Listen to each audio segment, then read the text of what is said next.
Olá a todos, vamos para mais um áudio vídeo no nosso canal Encontro com Conhecimento. A gente falou sobre a caridade, né? Deu um exemplo da caridade no nosso último áudio vídeo e a gente vai falar um pouquinho agora sobre a desobediência fazendo parte do plano de Deus, né?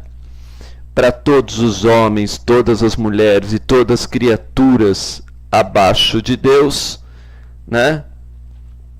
Para que ninguém se exaltasse, né? Para que nenhuma criatura pudesse se exaltar perante a Deus.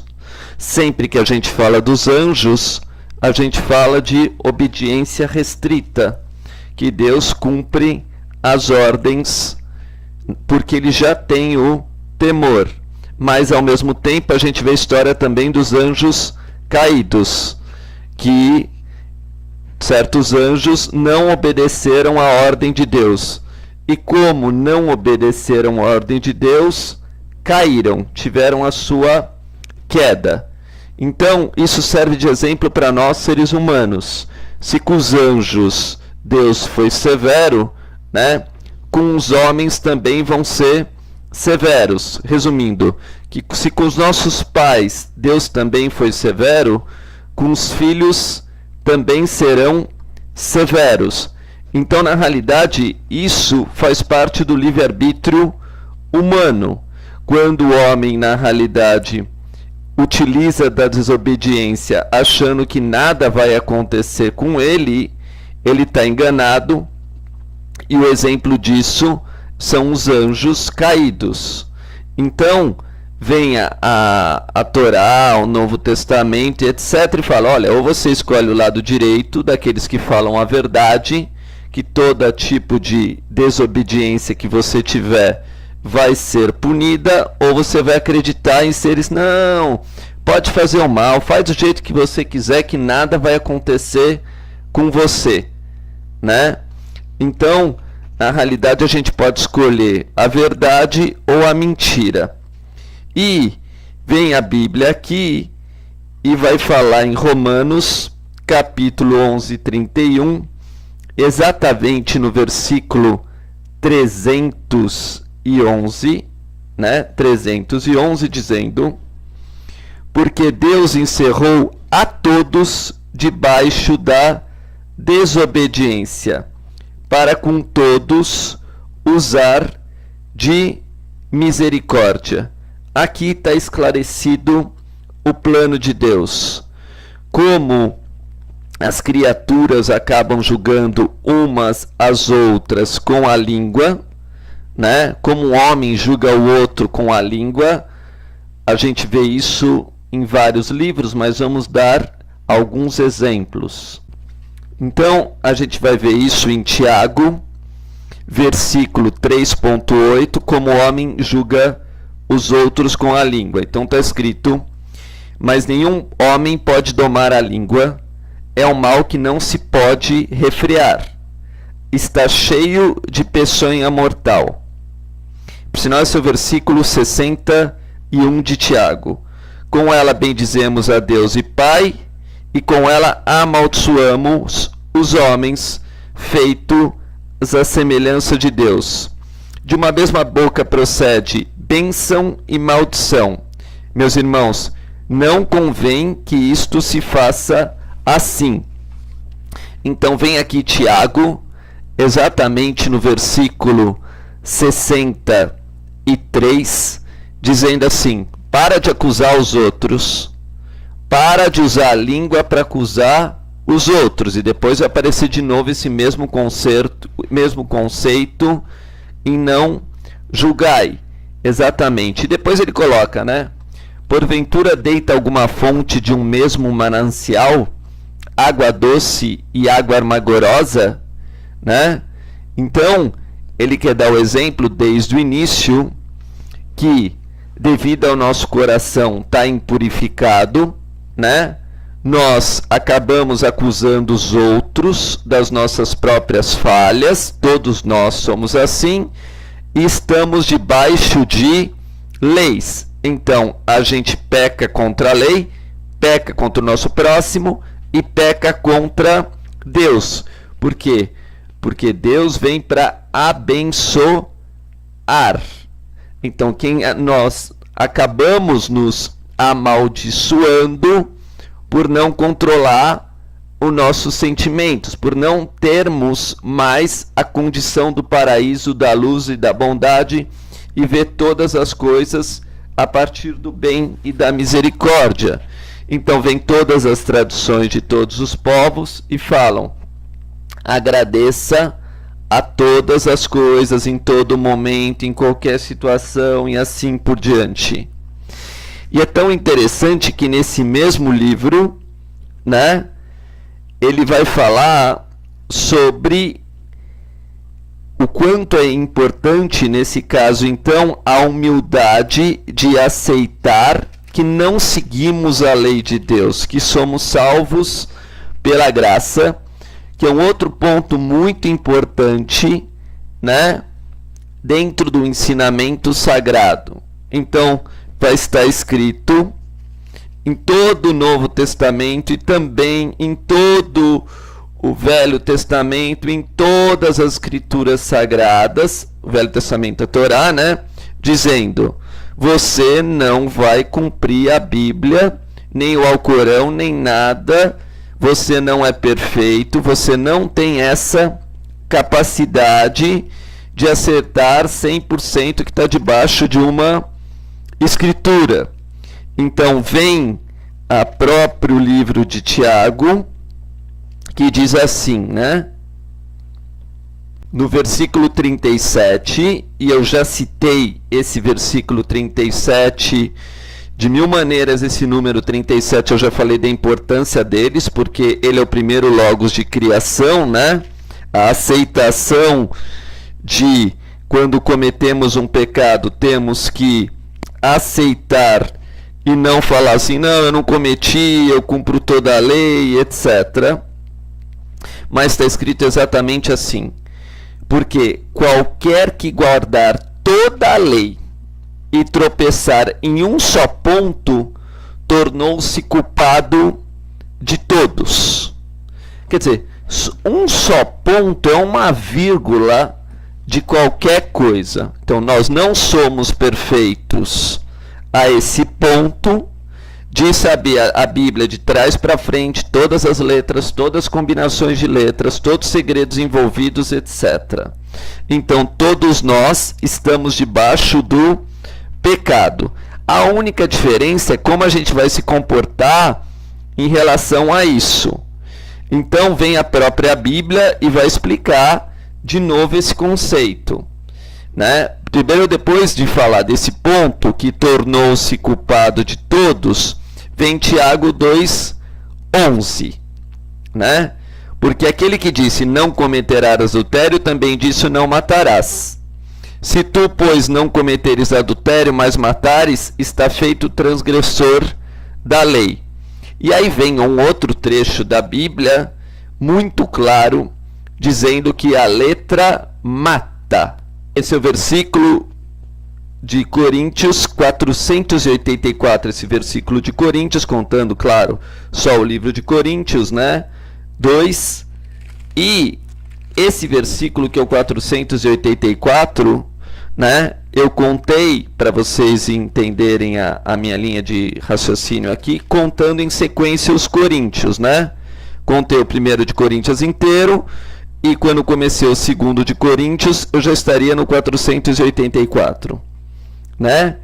E nesse versículo é fantástico, ele diz assim: o qual nos fez também capazes de ser ministros de um novo testamento. Testamento já explica morte. Por quê? Como eu expliquei, ninguém vai saber todas as letras de todas as línguas, de todos os povos, com a soma numérica, com os segredos das leis, como se cumprir e assim por diante. Então a Bíblia vem de cara e fala: com as obras vocês não serão justificados, né? Então está escrito: o qual nos também capazes de ser ministros de um novo testamento, não da letra, mas do Espírito, porque a letra mata e o Espírito vivifica. E vai continuar esse mesmo conceito no 3.7, de novo 3.7. Se o ministério da morte, que é o da acusação, então quando a gente fica acusando o outro, você não fez isso, você não faz aquilo, você falou isso, você é que vai morrer, né? É você que morre. Então as pessoas não entendem isso, porque elas não entendem que cada palavra, cada som está sendo contado. Como eu já falei disso várias vezes, eu tenho que repetir sempre esse mesmo assunto. Então, quando vem Jesus, né, na realidade, no versículo Atos 8:32, e assim está escrito na Escritura, né? Lá em Atos, versículo 285, e o lugar da Escritura que li era este: foi levado como ovelha para o matadouro, e como está mudo o cordeiro diante do que o tosquia, assim não abriu a sua boca. Então, quando a gente é acusado por alguém, você fez isso de errado, e falam mal, e etc., qual seria a nossa reação? Fechar a boca, quieto, e não abrir a boca, como se a pessoa tivesse 100% de razão. A gente consegue fazer isso? A gente consegue ficar sem raiva? A gente consegue ficar, quando é injustiçado, sem reagir, sem falar? Então vem o Novo Testamento de maneira brilhante, no capítulo 231 da Bíblia, né?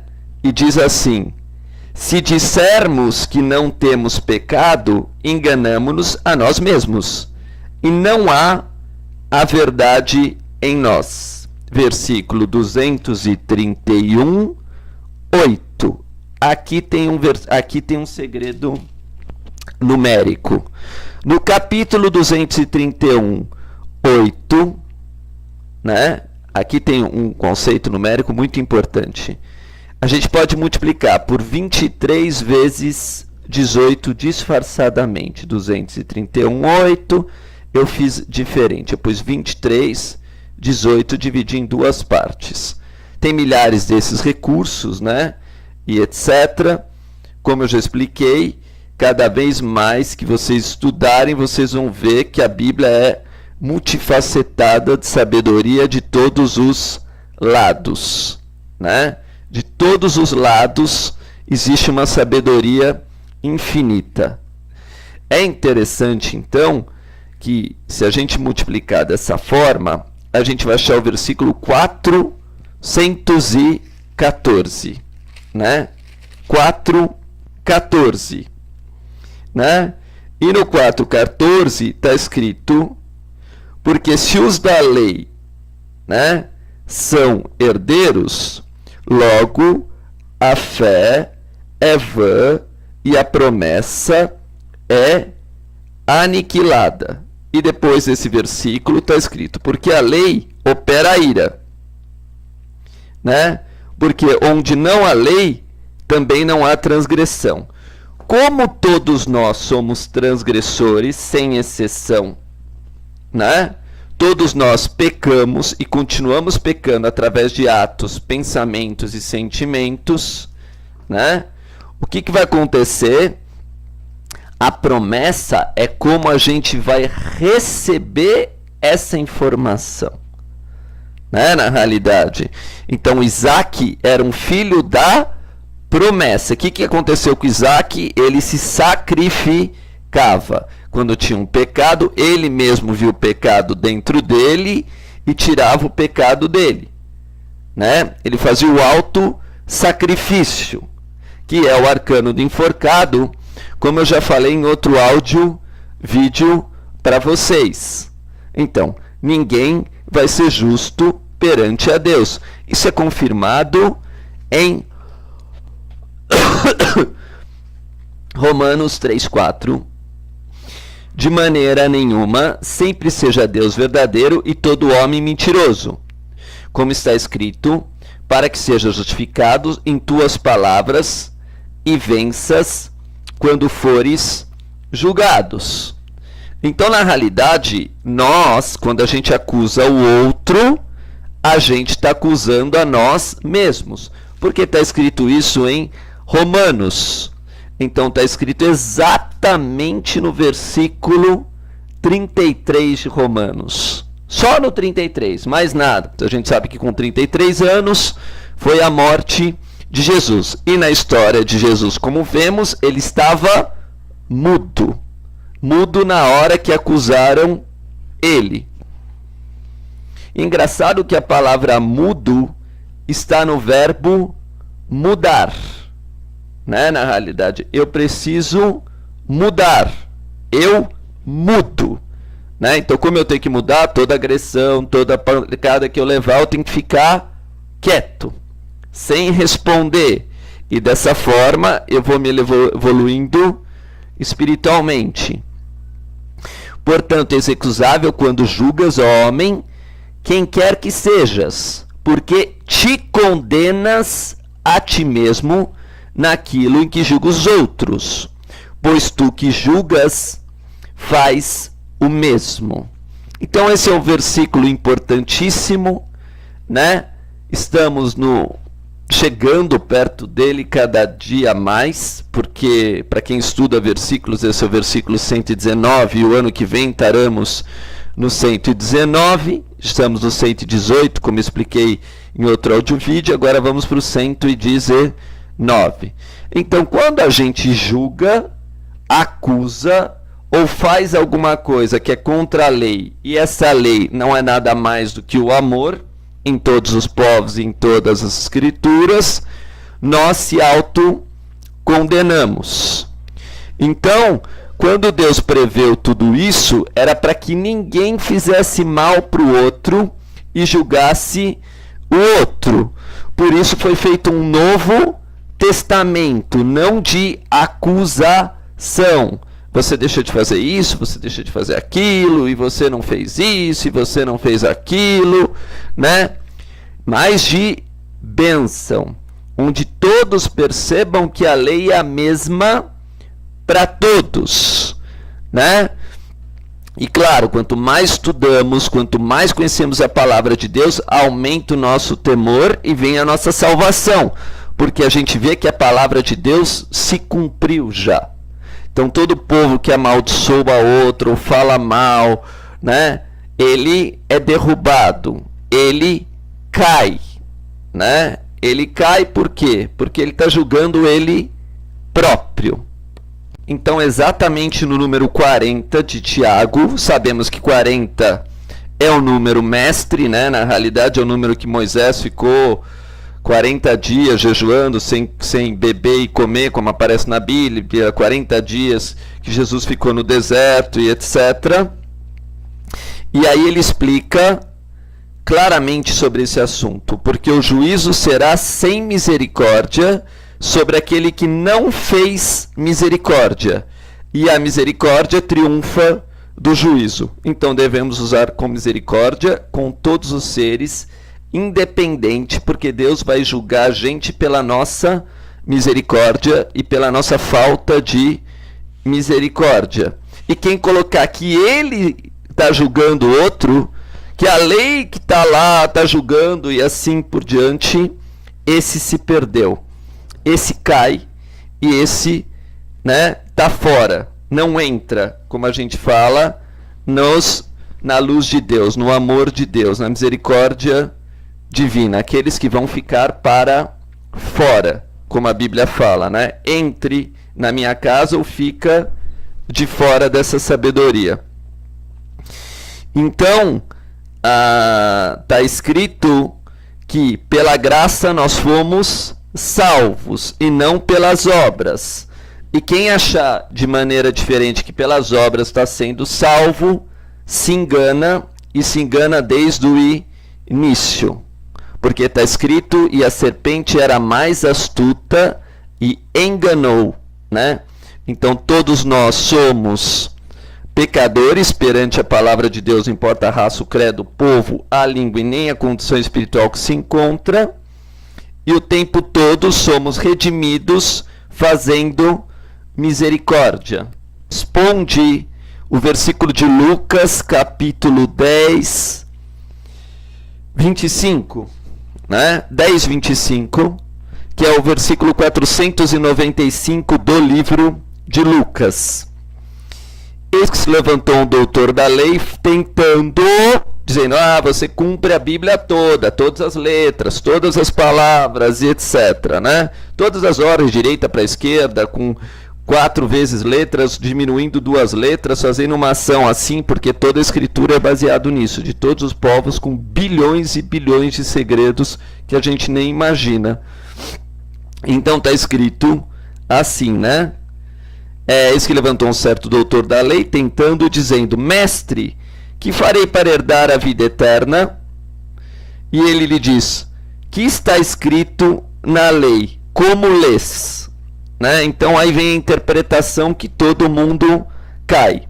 E respondendo ele disse, amará o Senhor teu Deus de todo o teu coração, de toda a tua alma e de todas as tuas forças, e de todo o teu entendimento, e ao teu próximo como a ti mesmo. Essa é a lei maior, rege todos os povos e todas as línguas, amar a Deus e amar a todos, sem exceção. Só que não é isso que interpretam as pessoas, como a gente vai ler aqui, né? E disse-lhe, responde-se bem, se fazer isso e viverás. Ele, porém, querendo justificar-se, a si mesmo disse a Jesus, e quem é o meu próximo? E quem é o meu próximo? Essa é a pergunta. Estamos em Lucas 10, 29. E respondendo Jesus disse, descia um homem de Jerusalém para Jericó, e caiu na mão dos ladrões, os quais o despojaram, os salteadores, né? Os quais despojaram, espancando, se retiraram, deixando meio morto. E ocasionalmente descia pelo mesmo caminho certo sacerdote, e vendo passou de largo. Igual modo também um levita, chegando àquele lugar, e vendo passou de largo. Mas, então aqui ele fala de um sacerdote e de um levita, porque eles julgaram, eles viram aquela situação e falaram, o que ele estava fazendo em Jericó? Jericó é lugar de prostituta, é lugar de pessoas que não merecem a salvação e assim por diante, e é uma cidade que vai ser destruída, então ele merece, quer dizer, esse é o símbolo do julgar. Viram ele todo arrebentado, todo destruído, não quiseram fazer nada. Mas aí exatamente em Lucas 10, 33, olha que interessante aqui o número 33. Mais um samaritano, e aqui são 3 pessoas, né? Um sacerdote, um levita e um samaritano, que ia de viagem, chegou ao pé dele e vendo, moveu-se de íntima compaixão. Aqui está a chave de tudo. Íntima compaixão. Dentro dele, não era fora dele. Ele sentiu íntima compaixão que veio de dentro. Por isso que eu estou falando que tem que vir de dentro. Entrou no reino de Deus porque ele tinha íntima compaixão. E chegando de viagem, quer dizer, por dizer que ele tinha estar cansado e etc, né? Mesmo assim foi lá. E aproximando-se, atou-lhe as feridas, deitando-lhe azeite e vinho, e pondo sobre a sua cavalgadura, levou para uma estalagem e cuidou dele. E partindo ao outro dia, tirou 2 dinheiros, esses 2 moedas são as moedas que a viúva vai dar lá no templo, também pode ser essa representação das 2 moedas que a viúva leva no templo e vai ser justificada. Para quem conhece essa parábola, depois eu posso falar, mas hoje eu não tenho tempo. E deu ao hospedeiro e disse-lhe, cuida dele, e tudo o que te mais gastares eu pagarei quando voltar. Aí ele no 10:36 vai dizer, qual destes 3 te parece que foi o mais próximo daquele que caiu na mão dos salteadores? E ele disse, o que usou de misericórdia. Exatamente no versículo 37, que eu já falei muitas vezes do número 37, podem olhar os meus áudios, né? E disse, pois Jesus, vai e faz da mesma maneira, né? Então, nós temos que usar da misericórdia, que ela triunfará do juízo. Muito obrigado.